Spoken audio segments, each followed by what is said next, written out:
हे भगवान, हे भगवान, हे भगवान, ये कैसा जीवन मुझे दिया है। आपने इतनी गरीबी और इतना अकेलापन कि पूरे दिन भर काम करके भी मैं इतना नहीं कमा पाता कि 3 समय का भोजन कर पाऊं। ऊपर से मेरी गरीबी देखकर तो कोई बाप अपनी लड़की मेरे हाथ में ना दे। अरे क्यों देगा कोई? इतनी गरीबी है। क्या मैंने अपने पिछले जन्म में इतने बुरे काम किए हैं भगवान कि मेरे नसीब में सिर्फ अकेला रहना और भूखा रहना ही लिखा है? रामू अपने जीवन को और किस्मत को बहुत ही कोसता है और लकड़ियों को देने ठाकुर साहब के पास चला जाता है।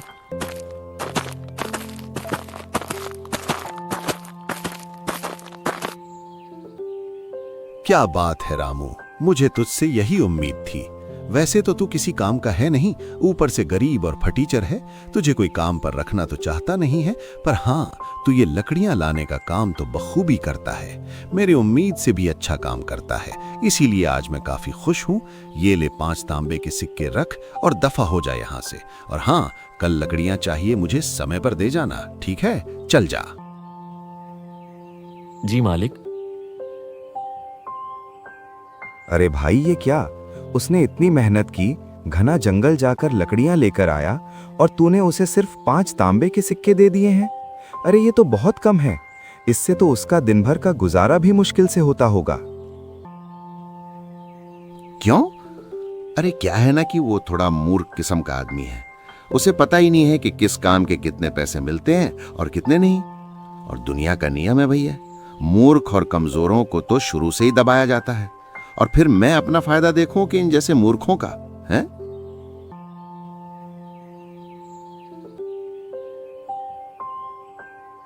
अरे वो सब तो ठीक है कि तूने इसे ठग लिया क्योंकि ये मूर्ख है, लेकिन क्या इसके परिवार वाले भी मूर्ख हैं जो कुछ नहीं कहते इसे?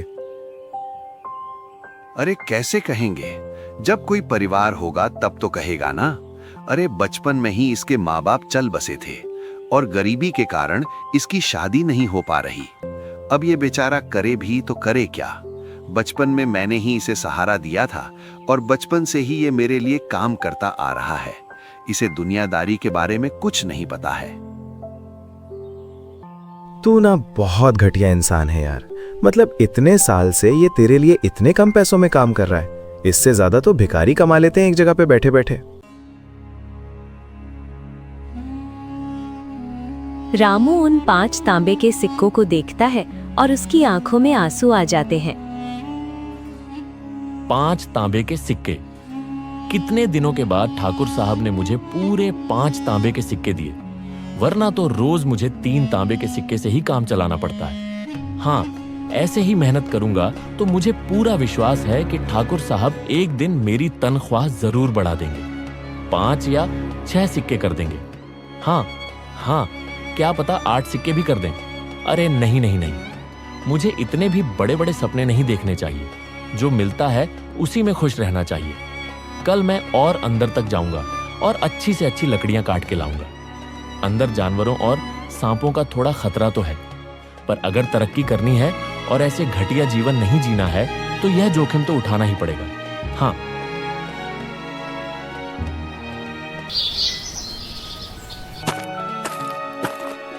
अगले दिन वो सुबह जल्दी उठता है और सबसे पहले मंदिर जाता है। ओम हे भगवान, मैं आपकी रोज पूजा करता हूँ। रोज आपके सामने अपनी समस्या लेकर आता हूँ। कभी तो मेरी बात सुन लिया करो ना भगवान, क्योंकि मुझे ज्यादा कुछ नहीं चाहिए। बस इतना ही तो कह रहा हूँ ना। मेरी तनख्वाह बढ़ा दीजिए और एक अच्छी सी जीवन संगनी दिला दीजिए। बस फिर मैं आपसे कुछ नहीं मांगूंगा। पक्का पक्का वादा है मेरा। बस मेरी ये विनती सुन लीजिए भगवान। अरे बेटा, आज तुम जल्दी आ गए, क्या बात है? कुछ खास है क्या? ये लो, प्रसाद लो और फिर बताओ क्या बात है?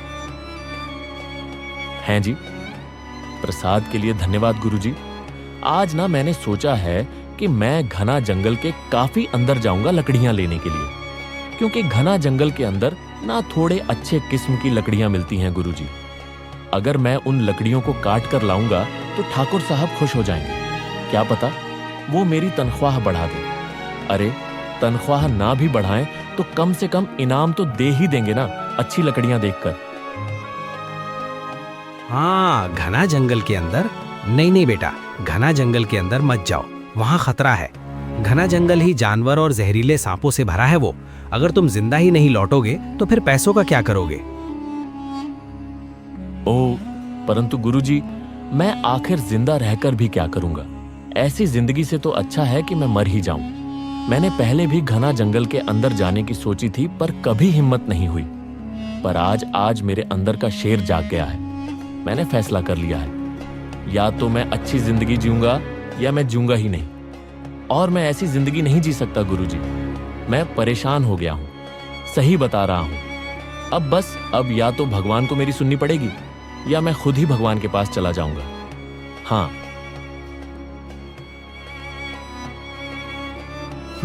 मुझे पता है बेटा कि तुमने अपने जीवन में बहुत दुख देखे हैं। अगर तुम्हारी जगह कोई होता तो उसने अब तक तो हार मान ली होती। पर बेटा, अगर तू घना जंगल के अंदर जा ही रहा है तो एक बार देवी के मंदिर जाकर जरूर आना। मैंने सुना है कि घना जंगल के अंदर देवी का एक मंदिर है। लोग कहते हैं कि जिसने भी देवी के दर्शन किए वो कभी खाली हाथ नहीं लौटा। उसकी इच्छा अवश्य पूरी होती है। इसलिए सिर्फ एक बार उस मंदिर के अंदर जाना और सच्चे दिल से अपनी इच्छा मांगना। तुम्हारी इच्छा भी जरूर पूरी होगी। देख लेना बेटा। जी गुरुजी, जैसा आप कहें, मैं देवी के मंदिर के अंदर भी जरूर जाऊंगा। ऐसा कहते ही रामू घना जंगल की ओर निकल जाता है। ओ, डर तो लग रहा है, पर यही मौका है कुछ कर दिखाने का। बस एक बार अच्छे किस्म की लकड़ी मिल जाए, फिर जल्द से जल्द निकल आऊंगा। हाँ। रामू को थोड़ा डर लग रहा था, लेकिन बचपन से ही वो जंगलों के अंदर काम करने की वजह से उसका अनुभव काफी बढ़ गया था। इसलिए घना जंगल के अंदर जाने में उसे उतनी दिक्कत नहीं हो रही थी। वो इस बात का काफी ध्यान रख रहा था कि कहीं कोई जंगली जानवर ना देख ले। घना जंगल के अंदर चलते चलते उसे अचानक से ही देवी का मंदिर मिल जाता है, जो पूरी तरह से वीरान पड़ा था। अरे बाप रे बाप, ये क्या? ये देवी का मंदिर तो पूरा खंडहर लग रहा है, और यहाँ इतनी सारी ये जाली क्यों लटक रही है? ओ, लगता है कि इन जंगली जानवरों और जहरीले सांपों की वजह से यहाँ कोई आता जाता नहीं है। मुझे देवी का आशीर्वाद लेने से पहले मंदिर को साफ कर देना चाहिए। क्या पता खुश होकर देवी मेरी मनोकामना सच में पूरी कर दे। उसके बाद रामू देवी के मंदिर को साफ करने लग गया। ओम हे माता, आपको तो मेरे बारे में सब कुछ पहले से ही पता होगा, फिर भी मैं आपको बता देता हूँ। मैं बहुत ही गरीब हूँ। इतनी मेहनत करने के बाद भी मुझे 2 समय का खाना भी ठीक से नहीं मिलता। कभी कभी तो मुझे भूखा ही रहना पड़ता है। मेरी गरीबी के कारण मेरी शादी नहीं हुई, और अब तो मुझे कोई उम्मीद भी नहीं है। धीरे धीरे मेरी जीने की इच्छा भी खत्म होती जा रही है। अब आप ही मेरी मदद कीजिए माँ, आप ही मेरी आखिरी उम्मीद है। मुझे पूरी उम्मीद है कि जब मैं यहाँ से अच्छी किस्म की लकड़ियाँ लेकर जाऊंगा तो मुझे इसकी अच्छी कीमत मिलेगी, और फिर मैं रोज यहाँ लकड़ियाँ लेने आया करूंगा, ताकि मैं अपनी गरीबी से थोड़ा बाहर आ सकूं। और जब मैं लकड़ियाँ लेने आऊंगा ना माँ, तो मैं आपके मंदिर भी जरूर आऊंगा, और रोज यहाँ की सफाई भी करूंगा और आपकी पूजा भी करूंगा। बस आप ना मेरे ऊपर अपना आशीर्वाद बनाए रखना माँ। जय माता दी।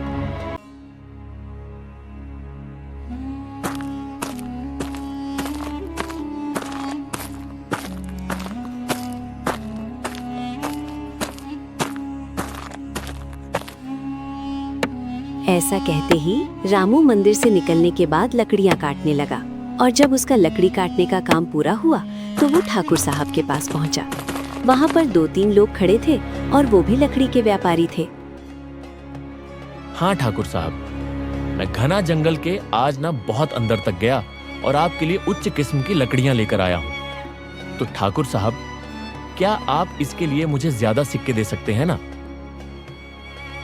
अरे वाह वाह वाह वाह वाह, तुमने तो भाई कमाल कर दिया। रामू, घना जंगल के अंदर तो बड़े से बड़ा लक्कड़हारा भी जाने से डरता है, पर तुम, वाह, तुमने तो आज मेरा दिल खुश कर दिया। और इसीलिए मैं तुम्हें पूरे 3 नहीं, 4 नहीं, 5 नहीं, बल्कि पूरे 8 तांबे के सिक्के दूंगा। हाँ, 8 तांबे के सिक्के। क्या आप सच कह रहे हैं ठाकुर साहब? क्या आप सच में मुझे इतने सारे पैसे देंगे? मुझे तो विश्वास नहीं हो रहा। आपका बहुत बहुत धन्यवाद ठाकुर साहब। मैं आपको रोज घना जंगल के अंदर से ऐसी और लकड़ियां लाकर दूंगा। आप उसके भी 8 तांबे के सिक्के देंगे ना ठाकुर साहब? अरे हाँ हाँ रामू रे, क्यों नहीं। अरे तू भी क्या याद करेगा कि किस दिलदार मालिक से तेरा पाला पड़ा है। उन दोनों की बात सुनते ही वहाँ खड़े सारे लोग हंसने लगे और मजाक उड़ाने लगे। ठाकुर साहब, ये सब लोग हंस क्यों रहे हैं? यहाँ कोई हंस पर हंस चल रहा है क्या? अरे तुम इन सब बातों पर ध्यान मत दो। देखो रामू, ये सब थोड़े पागल किस्म के लोग हैं, सबका मजाक उड़ाते रहते हैं। तुम बस अपना काम करो और रोज घना जंगल से मुझे अच्छे किस्म की लकड़ियां लाकर दे दो। फिर देखना, एक दिन तुम भी बहुत पैसे कमाने लगोगे। हाँ जी ठाकुर साहब, जैसा आप कहें मैं रोज आपके लिए लकड़ियां लाता रहूंगा। आपके इस उपकार के लिए धन्यवाद ठाकुर साहब। धन्यवाद धन्यवाद। रामू वहाँ से जाने लगा। तभी रास्ते में उसे एक व्यापारी मिलने आता है। ए भैया, ए सुनो सुनो, ये बताओ, क्या तुमने अभी अभी जो लकड़ियां बेची हैं वो सिर्फ 8 तांबे में बेच दी? क्या वो सच में तुम घना जंगल के अंदर से लाए थे? हैं? जी हाँ, पर क्यों? मैंने कुछ गलत कर दिया क्या? अरे गलत क्या कहूँ मैं, तुमने कितनी बड़ी गलती की है तुम्हें पता भी है? मुझे नहीं पता था कि घना जंगल के अंदर की लकड़ियों को लाने की सख्त मनाही है। मुझे किसी ने बताया नहीं। देखिए, कृपया मुझे माफ कर दीजिए। मैं सच में आगे से ऐसी गलती कभी नहीं करूंगा। अरे अपने सपने में भी नहीं करूंगा। माफ कर दीजिए। अरे बेवकूफ गधे, घना जंगल की लकड़ियां काटने के लिए मैं नहीं डांट रहा हूँ। तुमने जो इन कीमती लकड़ियों को मात्र 8 तांबे के सिक्के में बेच दिया, उसके लिए डांट रहा हूँ। एक बात बताओ, तुम मामूली लकड़ियां काट कर लाते हो तो उन्हें कितने कीमत में बेचते हो, बताओ? जी, 3 तांबे के सिक्कों में, और कभी कभी ठाकुर साहब खुश होते हैं तो मुझे 5 तांबे के सिक्के दे देते हैं। अरे भगवान, निहायती बेवकूफ इंसान हो। पता नहीं कैसे लकड़हारे हो। तुम्हें पता नहीं कि इन लकड़ियों की क्या कीमत चल रही है बाजार में? अरे मामूली लकड़ियों की कीमत 2 चांदी के सिक्के हैं। हाँ, 2 चांदी के सिक्के। नहीं, आप मजाक कर रहे हो ना। यहाँ ठाकुर साहब मुझे 10 तांबे के सिक्के भी नहीं देते हैं, और आप कह रहे हैं कि 2 चांदी के सिक्के यानी 200 तांबे के सिक्के। अरे हाँ गधे, और तुम्हें ये जानकर बड़ा अफसोस होगा कि जो कीमती लकड़ियों को तुमने 8 तांबे के सिक्कों में बेचा है ना, उसकी कीमत 8 तांबे के सिक्के नहीं बल्कि 8 चांदी के सिक्के हैं। और अगर तुमने घना जंगल के और अंदर जाकर बड़ा तालाब के उस पार की लकड़ियां लाई तो उनकी कीमत 2 या 3 सोने के सिक्के हो सकती हैं, समझे? रामू ये सब सुनकर बेहोश हो गया। सेठ जी उसे अपने घर ले आया। कुछ देर बाद रामू होश में आता है। ए भाई, ए सुनो, तुम ठीक तो हो ना रामू? अरे भाई, अचानक से बेहोश क्यों हो गए? हाँ, आपकी बातें सुनकर तो मुझे यकीन नहीं हो रहा कि ठाकुर साहब ने मेरे साथ ऐसा किया। जब मेरे माता पिता मुझे छोड़कर भगवान के पास चले गए, तब ठाकुर साहब ने ही मुझे सहारा दिया था। अगर वह नहीं होते तो शायद मैं कभी लकड़हारा नहीं बनता और कहीं बैठकर यहाँ वहां भीख मांग रहा होता या मर चुका होता। मुझे उन पर खुद से भी ज्यादा भरोसा था। उनके सिवा और मेरा था ही कौन। लेकिन उन्होंने भी मेरा फायदा उठाया, मेरा भरोसा तोड़ा। मुझे तुम्हारे लिए कहूँ तो दिल से बुरा लग रहा है। मैं समझ सकता हूँ कि तुमने अपने जीवन में कितनी तकलीफें सही होंगी। अरे पर मुझे समझ में नहीं आ रहा कि आपने मुझे यह सब बताया क्यों। मतलब मेरा मतलब है कि आप भी चाहते तो उनकी तरह मेरा इस्तेमाल कर सकते थे। थोड़े से ज्यादा सिक्के देकर आप काम करवा सकते थे। तो फिर आपने ऐसा क्यों किया? मुझे क्यों बताया? देख बेटा, अगर कुछ लोग ठग या बुरे हों तो इसका मतलब ये नहीं होता है कि सब वैसे ही हो। मैं एक ईमानदार व्यापारी हूँ। मैं कभी भी किसी को ज्यादा रकम नहीं देता, लेकिन कम भी नहीं देता, समझे? अब देखो, जो हो गया सो हो गया। तो क्या आप तो मेरे लिए काम करना चाहोगे? मैं तुम्हें लकड़ियों के सही दाम दूंगा और तुम बहुत ही जल्द अपनी गरीबी से बाहर हो जाओगे।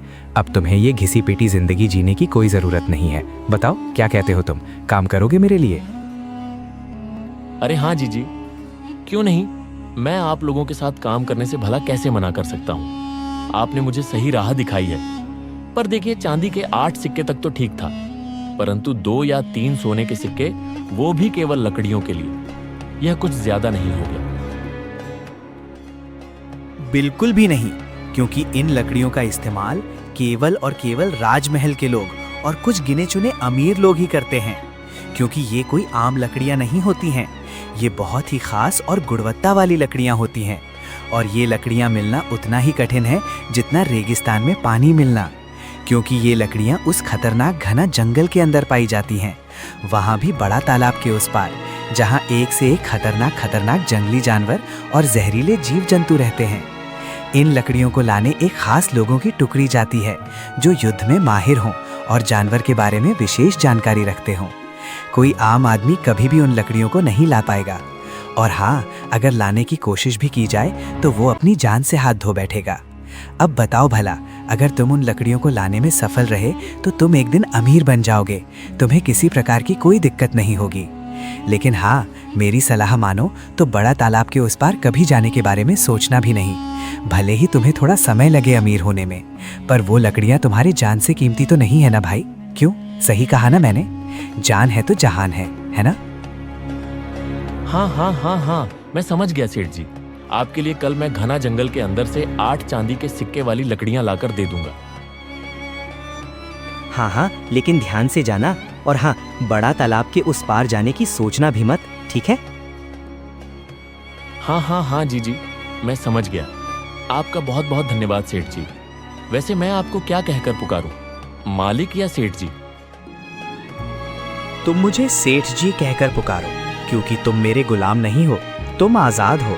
तुम भी एक व्यापारी हो जो अपना सामान किसी को बेचता है, मेरी तरह, समझे? और हाँ, आज तुम मेरे ही घर पर रुक जाओ, कल चले जाना। मेरी पत्नी काफी अच्छा भोजन बनाती है। अरे, एक बार खाकर तो देखो, तुम्हें जरूर पसंद आएगा। हाँ, अपर सेठ जी, पर वर और पर कुछ नहीं, मैंने कह दिया तो कह दिया। तुम आज यहीं से भोजन करके जाओगे, बस बात खत्म, ठीक है? अब ज्यादा बातें नहीं। अरे भाई, तुम मेरे मेहमान हो, और अपने मेहमान की खातिरदारी के बिना कहीं हम जाने नहीं देते हैं उसे, समझे?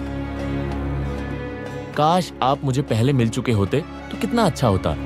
आप कितने अच्छे हैं। मुझे बहुत खुशी हुई कि आप जैसे सच्चे और अच्छे लोग अब भी मौजूद हैं। मैं बहुत खुश हूँ आज। अगर आप सबका हो चुका हो तो खाना खा लीजिए, वरना आप सबकी बातें तो चलती रहेंगी, लेकिन उस चक्कर में खाना ठंडा हो जाएगा। हाँ भाग्यवान, हम भी आते हैं भोजन करने। अरे, तुम खाना तो परोसो, देखना तुम्हारे खाना परोसने से पहले ही हम आसन में विराजमान हो जाएंगे। हाँ ठीक है, अभी परोसती हो। अब चलो भाई रामू, हाथ धो लो, वरना मेरी बीवी हम दोनों को धो डालेगी।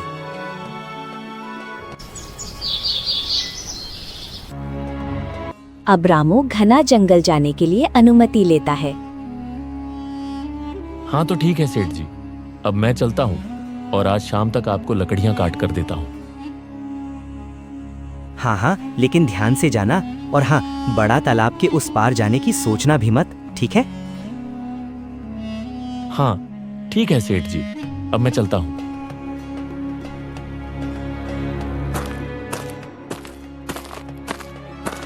ऐसा कहते ही रामू घना जंगल के अंदर चला जाता है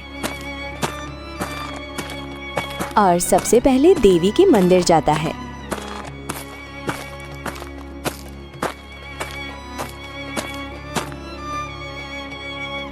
जय माता दी। माँ देखो, मैं आ गया और मुझे यकीन नहीं हो रहा कि मेरी जिंदगी बदल गई है। मुझे पता है यह सब आपकी ही कृपा से हुआ है। मुझे तो लगा था कि यह सब एक अफवाह होगी, लेकिन यहाँ तो जो भी आता है उसकी मनोकामना सच में पूरी हो जाती है। आप धन्य हैं माँ, धन्य हैं। मैं आज तो आपके लिए कुछ लेकर नहीं आ पाया, परंतु हाँ, लकड़ियां काटने के बाद मुझे जो पैसे मिलेंगे ना, तब मैं आपके लिए जरूर कुछ खरीद कर लाऊंगा। आज के लिए आप मेरी भक्ति और मेरी पूजा से ही काम चला लीजिए। चलिए, जय माता दी। ऐसा कहते ही रामू लकड़ियां काटने लगता है और लकड़ियां इकट्ठा करने लगता है, पर उसका मन बार बार बड़ा तालाब के उस पार जाने का करता है। अरे ये क्या हो रहा है? मेरा मन बार बार बड़ा तालाब के उस पार जाने के लिए क्यों कर रहा है? कहाँ मुझे मात्र 3 या 5 तांबे के सिक्के मिलते थे और कहाँ अब मुझे पूरे 8 चांदी के सिक्के मिलने वाले हैं। मुझे तो इसी खुशी में खुश रहना चाहिए। मैं कहाँ लालच में आ रहा हूँ? नहीं नहीं नहीं नहीं, लालची तो मैं पहले नहीं था। मुझे अब भी लालच नहीं करना चाहिए। लेकिन क्या इतने पैसों की बात सुनकर मेरे मन में लालच जाग गया है क्या? ओह हो, मुझे खुद को संभालना चाहिए। लेकिन मैंने माँ से तो कहा है कि मैं माँ के लिए कल कुछ खरीद के लाऊंगा। अगर मैं बड़ा तालाब के उस पार गया और बचा ही नहीं तो माँ के लिए क्या कुछ ला पाऊंगा? इतनी मुश्किल से अब मेरी किस्मत बदली है। मैं ज्यादा लालच के चक्कर में यह जीवन गवा नहीं सकता।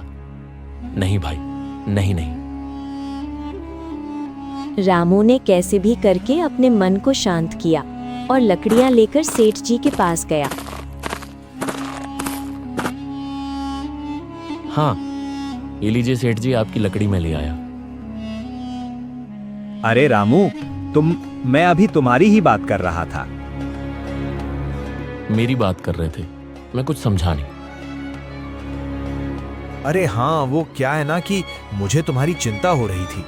अब देखो, तुम इतने गरीब हो और अचानक से तुम्हें पता चलता है कि तुम लकड़ियां बेचकर भी अमीर बन सकते हो, तो तुम कहीं इस लालच में बड़ा तालाब के उस पार न चले जाओ। बस यही सोचकर मैं चिंता कर रहा था। आप तो सच में कितने अच्छे हैं। आप तो मुझसे कल ही मिले हैं, पर आप मुझे अपने परिवार की तरह ही चिंता कर रहे हैं, जैसे कि मैं आपका कोई अपना हूं। अरे और नहीं तो क्या, अपने नहीं हो तो अपने बन जाओगे। अपना बन जाऊंगा? मैं कुछ समझा नहीं सेठ जी। अरे हाँ, देखो मेरी भतीजी है, मैं उसके लिए रिश्ता खोज रहा हूँ और तुम उसके लिए एकदम योग्य लड़के हो। देखो, मैं मानता हूँ तुम थोड़े बेवकूफ़ हो, लेकिन दिल के बहुत अच्छे हो और तुम्हारा व्यवहार भी काफ़ी अच्छा है। तुम मेरी भतीजी का पूरा ध्यान रखोगे, मुझे पूरा यकीन है। और अब तो तुम मोटा पैसा भी कमाने लग गए हो। इन पैसों से तुम कुछ ही दिनों में एक घर खरीद पाओगे और आराम की जिंदगी जी पाओगे। हाँ, ये आप कैसी बातें कर रहे हैं सेठ जी? मुझे नहीं लगता कि मैं इस रिश्ते के लायक हूँ। अरे तुम हो, और वैसे भी तुमने भगवान से शिकायत की थी कि तुम्हारी शादी नहीं हो रही, तो अब क्यों मना कर रहे हो? देखो, लड़के तुम्हें आगे चलकर तो किसी ना किसी से शादी करनी ही है, तो मेरी भतीजी से कर लो। वो दिखने में भी काफी सुंदर है और खाना बनाने की बात तो पूछो ही मत। हाँ, ये बिल्कुल सही कह रहे हैं। मुझे आप एकदम सही वर्ड लगते हो। अच्छा, अगर आप सब बोल रहे हैं तो ठीक है, मैं राजी हूँ। बताइए कब करनी है शादी? अरे इतनी भी क्या जल्दी है? आप पहले अपने लिए घर तो खरीद लें। बिना घर के आप अपनी पत्नी को कहाँ रखेंगे? क्या आप चाहते हैं कि आपकी पत्नी झोपड़ी में रहे? हाँ, आप सही कह रहे हैं। मैं पूरी मेहनत करूंगा और एक अच्छा सा घर खरीदूंगा ताकि मेरी होने वाली पत्नी को कभी किसी कोई चीज की कमी ना हो, चिंता ना हो। मुझे पता था कि आप मेरी भतीजी के लिए एकदम उत्तम वर है। मुझे आपसे यही उम्मीद थी। अरे आइए आइए, हम रिश्तेदार बनने वाले हैं, गले लगिए, आइए।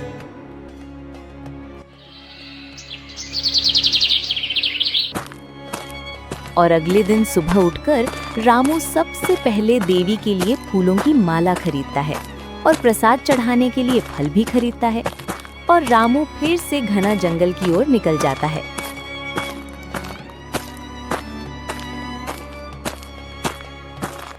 रामू देवी को माला और फल चढ़ाता है और कहता है, जय माता दी, जय माता दी।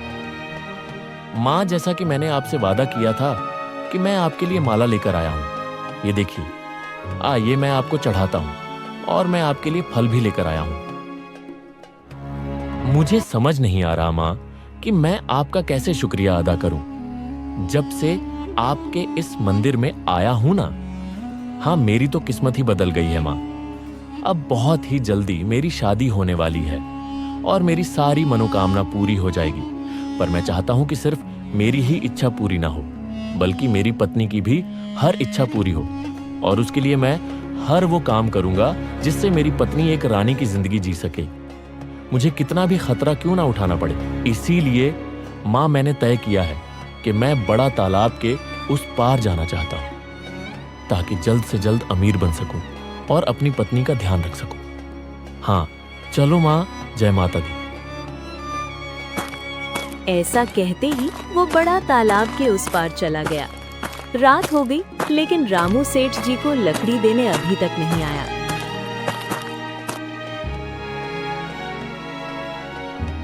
अरे रामू ने आज तक कभी लकड़ी देने में देर नहीं की, फिर आज इतनी देर कैसे हो गई? शुभ शुभ कहिए, ऐसा नहीं हो सकता। मुझे लगता है कि आज वो लकड़ी लाने गए ही नहीं होंगे।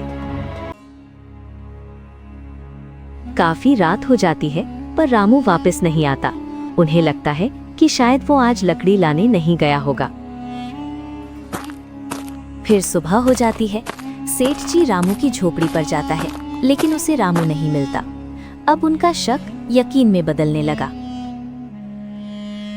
ओहो, ये मेरी ही गलती थी। ये मैंने क्या दिया? मुझे बताना ही नहीं चाहिए था बड़ा तालाब के उस पार की लकड़ियों के बारे में। हे भगवान, हे भगवान, ये मैंने क्या कर दिया? सेठ जी घर वापस आता है और अपनी पत्नी को सारी बात बताता है। वो सब चिंता में पड़ गए।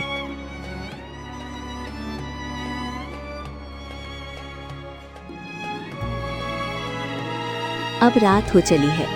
अब उन्हें विश्वास हो चुका है कि अब वो रामू जिंदा नहीं है। तभी अचानक से एक आदमी दूर से चला आ रहा था और काफी घायल लग रहा था। उसे काफी चोटें भी आई थी। जब वो नजदीक गए तो पता चला कि वही रामू है। जैसा मैंने सोचा था, तुम सच में एक निहायती बेवकूफ हो। अरे मैंने तुम्हें मना किया था ना, तो तुम क्यों गए बड़ा तालाब के उस पार? हैं? दिमाग खराब है क्या तुम्हारा? देखिए, मैंने यह सब अपनी होने वाली पत्नी के लिए किया। मैंने बस अपना फर्ज निभाया और कुछ नहीं। रामू के ऐसे कहते ही वो बेहोश हो गया। सेठ जी उसे वैद्य के पास ले गया। अच्छा है, इसे कोई गहरी चोट नहीं लगी। ये बहुत ही भाग्यशाली है कि बड़ा तालाब के उस पार जाकर भी बच गया, वो भी अकेले जाकर बच गया। हाँ,